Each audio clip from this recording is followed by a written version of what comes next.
دیکھو دو باتیں ہمیشہ یاد رکھو، یا تو یہ مکافات ہے، ٹھیک ہے، یا تو مکافات ہے کہ تم نے کبھی کوئی ایسا عمل کسی کے ساتھ کیا تھا اور تم کو وہی کرم پھل مل رہا ہے، ٹھیک ہے، جو تم نے بویا تھا وہی کاٹ رہے ہو، ایک تو یہ ہو گیا۔ یا پھر یہ ہو سکتا ہے کہ کسی زمانے میں تمہارے کسی بڑے نے، تمہارے ماں باپ نے، تمہارے کسی فور فادر نے کوئی ایسا عمل کیا تھا جس کی سزا یا جزا تم کو مل رہی ہے، ٹھیک ہے۔ بیسیکلی ہم یہاں پہ جزا سے زیادہ ہم سزا پہ بات کر رہے ہیں، ٹھیک ہے، کوئی برائی پہ بات کر رہے ہیں، نیگیٹیوٹی پہ ہی بات کر رہے ہیں۔ اب کوئی کہے کہ نہیں جی ایسا کیسے ہو سکتا ہے کہ کوئی تو کسی کا بوجھ اٹھاتا نہیں ہے، تو یہ جو قرآن کی جو آیت ہے نا، یہ بات یاد رکھو، یہ آخرت کے لیے کہی گئی ہے، ٹھیک ہے، یہ دنیا کے لیے نہیں کہی گئی ہے۔ اس کی لاجک ہے، کیا لاجک ہے بھائی؟ سمپل بات ہے، کوئی بھی شخص جس نے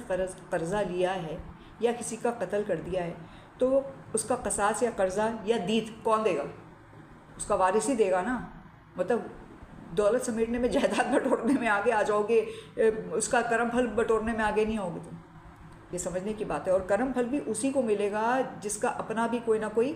لوچا چل رہا ہے، یہ بات یاد رکھو، کوئی نہ کوئی اس کی بھی پرابلم ہوگی، ایسا نہیں کہ 10 بچے ہیں تو 10 کے 10 کو مل جائے گا، ہو سکتا ہے تھوڑا تھوڑا حصہ ملے سب کو، لیکن اس میں سب سے زیادہ جو حصہ ملے گا نا اسی کو ملے گا، یا تو والدین کی انکلینیشن اس کی طرف زیادہ تھی، ٹھیک ہے، یا پھر یہ ہے کہ